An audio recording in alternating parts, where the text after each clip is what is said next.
Now it is recording. Yeah. Hello, welcome to this month's edition of Adaptive Sports Talk. My name is John Teagard. I'll be hosting this edition. And here with Ricardo Lucien, one of our players here in Kansas City, one of our coaches of our youth basketball team. Ricardo, how you doing? Doing great, John. Thanks for having me. Good. Thanks for taking some time out of your day to be here with us and talk to us. So you're from Venezuela, correct? Yeah, that's correct. Okay. And you grew up there, and that's where you had your injury? Yeah, I was injured in Venezuela 11 years ago, 11 and a half. Okay. Mm-hmm. What brought you over here? Well, I first came to the U.S. after I got injured for physical therapy, and then started studying English and try to as I was doing therapy, just studying English, and then starting going to school for business administration. So I ended up staying because of wheelchair basketball. Okay. And you went, where'd you play that at, UTA? I played for Miami Heat Wheels for the first time in the U.S. I had played some in Venezuela before, but I played in the Miami Heat Wheels Division 3. Then 2 years after that is when I got the full scholarship to play for UTA, University of Texas at Arlington. And that's what took me to Texas, and then playing Division 1 in Kansas City is how I got here. Okay. How tough of a transition was that for you? I mean, learning a new language, coming to a new country, you just were injured. I mean, that seems like a lot for somebody to go through. Yeah, I mean, it changed. It's a big change because you're used to different culture, different language, all your friends being somewhere else, your family being somewhere else too. So you have to go through a lot of ways to figure out how to adapt yourself into a new system, pretty much. But it's not hard. I wouldn't say it's hard. It takes a little bit of time, but as long as you're willing to do it, then it's not really that hard. Okay. Well, I commend you for that, because to me it seems like it, going to a whole different place, be really difficult, especially after an injury. So, but yeah, that's awesome. So college UTA, I heard you guys did pretty well down there. We did, yeah. It was amazing. That's the place that I wanted to go, and I ended up getting the scholarship there, and it was great. We were always in the top teams, and my senior year, I was team captain. We won the national championship, so it was great. It was an amazing day that I will never forget. Yeah, I bet that's pretty exciting. Mm-hmm. Yeah, it is. So tell us what you're doing now. Tell us what you're doing now and what brought you up to Kansas City. Well, when I graduated, I needed a job just so that I could keep on with my legal status here, getting my work permit, my work visa, and I found a job in Kansas City. But I had also talked to Matt Bolick. He one of my teammates, you obviously know, and he offered me to play for UTA. I mean, for UTA, no. When he went to UTA, he offered me to play for Kansas City Division 1 team, and I loved the idea because I wanted to keep playing after college, and finding a Division 1 team in Kansas City and finding a job offer that I wasn't sure if I wanted to take the one in Texas or the one in Kansas City. Then it was a combination between two of them, the job that I was doing and the opportunity to play Division 1. So what job are you doing? I'll be right now. Well, I'm I'm still playing, same team, still in Kansas City. I discovered coaching. I always knew I could coach, but Matt presented me the opportunity of, create this program for juniors Right. basketball, and then we have the varsity division, the prep division, and I'm the coach for the head coach for the varsity, and that's something I really really love. I knew I would like it. I wasn't sure. Well, I didn't know I was gonna love it this much, and right now is one of my main passions. Seeing the kids grow and get better, not only as players, but only as humans and persons and young men that they are, and having had them for I think, yeah, three years already. You see them grow up, and you're like a proud dad, and Yeah. that's great. Yeah. They're playing well too. They just got finished a tournament this past weekend. How they do in that tournament? Yeah, they did very, very well. It was 9 teams. We ended up 4. Okay. The other teams, have older kids, so it's understandable. The games that we lost, we won 3 and lost 2. The 2 games we lost, it was against very tough teams. So it was a really good tournament for us. It was a really good experience for these kids to get better and keep seeing that there's different levels from the sports, right? So they know now that they can get there because they've gotten so much better, and they've been climbing levels, and now we're beating teams that used to beat us pretty bad, and that's always a good feeling. Yeah. Yeah, and they're I mean the oldest on that team is how old? It's 17. Just So we have one who's 17. We only have one who's 14, and everybody else is either 15 or 16. wow. Yeah, so they're playing, much older kids for the most part. Yeah, and the good teams are the seniors with 18-year-olds, 17 years old, and it makes a difference when at that stage of life. It makes a huge difference. Right. And are they getting recruited? Yeah, some are. The main goal for the ones that really, really love wheelchair basketball is go play for college. So they get recruited. College, having coaches go to the tournament, especially to nationals, and they get recruited. They get in touch with the coaches, get to check out the programs and the campuses, and get a little bit of experience of here and there, and it's pretty good for them. Yeah. Now, did they get a scholarship to play? Some do. Like me, for example, when I played, I had a full scholarship, but not everybody had one. It's I think out of 15 people, I think 5 of us had full scholarship. At one point, it was 7, so it's kind of half. But you always get some type of help, either pay your apartment or pay your meals and stuff like that, whether you have a scholarship or not. So just you get something. Yeah. No, that's fantastic. It's because you see these college kids playing basketball and they're getting full ride scholarships, and then to see that in the wheelchair game, kids getting scholarships to go play wheelchair basketball, I think that's fantastic. Yeah, absolutely. Yeah. It's great. Oh, awesome. So, tell us a little bit more about you. You're engaged now, or No, not anymore. no? Not I anymore. Okay. Not anymore. Single. I see. Okay. All right. Well, I'm sorry. I didn't know that.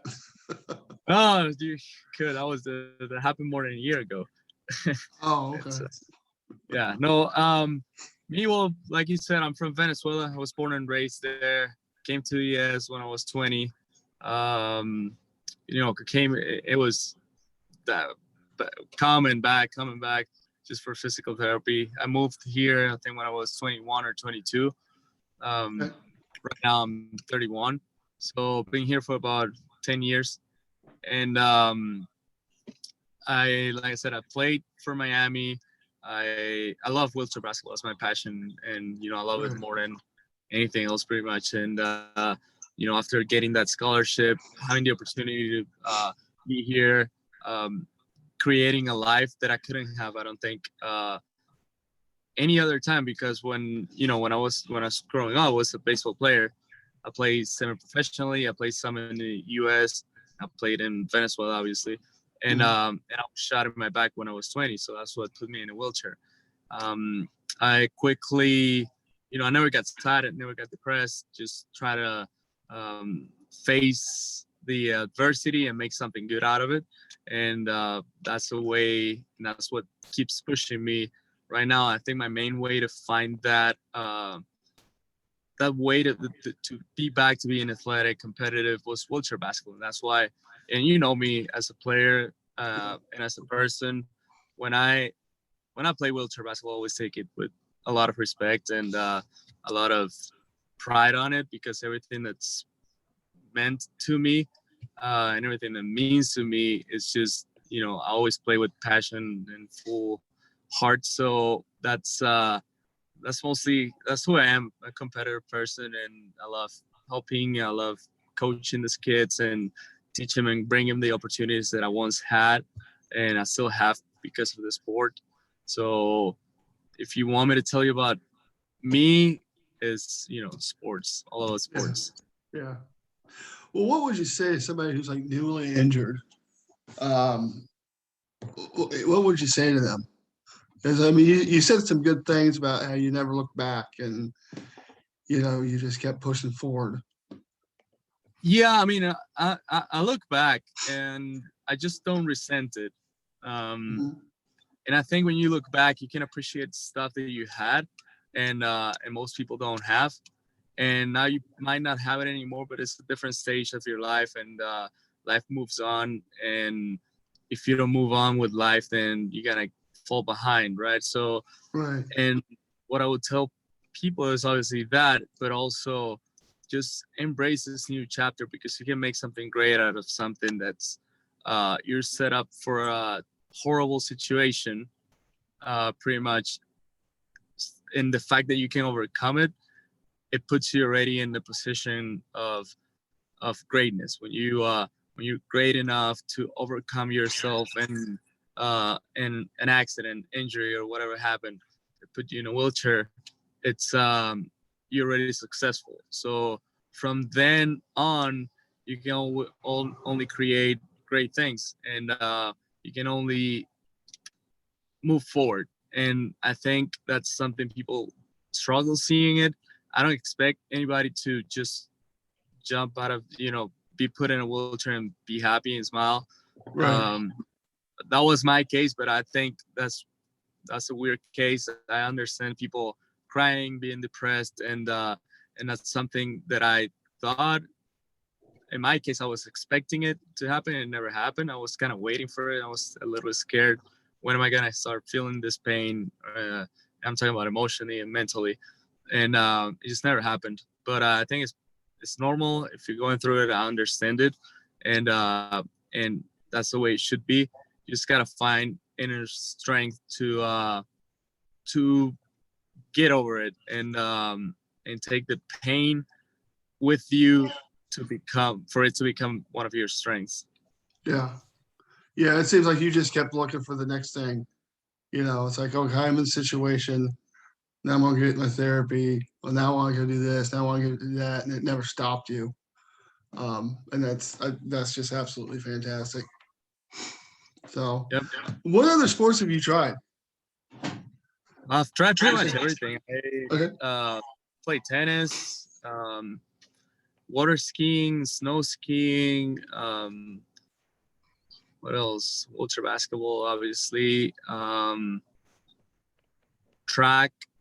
I've done. I forget. Oh, softball. Obviously, I play with you. Football too. I was waiting.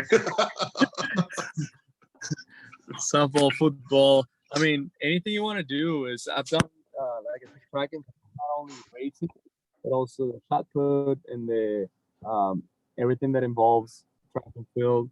I think I've tried, and there's only very few things that we can do, like pole vaulting, I guess, and I don't know what else is there for us not to do. I think everything is possible in a wheelchair or with the proper equipment. Yeah, I'd like to see wheelchair pole vaulting. Somebody's got to figure that out. You know, Someone's got to do just strapped in your chair and be flying over the bar. it.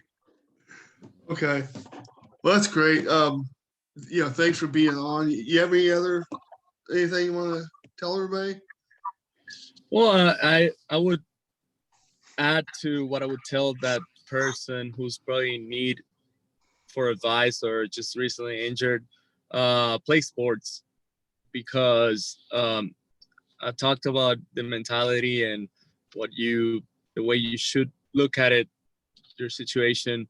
But physically, play sports. It's gonna keep you healthy. It's gonna keep you in good shape. It's gonna prevent a lot of issues that come with being in a wheelchair, uh, like pressure sores and circulation and stuff like that. And playing sports is the best way to stay healthy, whether you're in a wheelchair or not.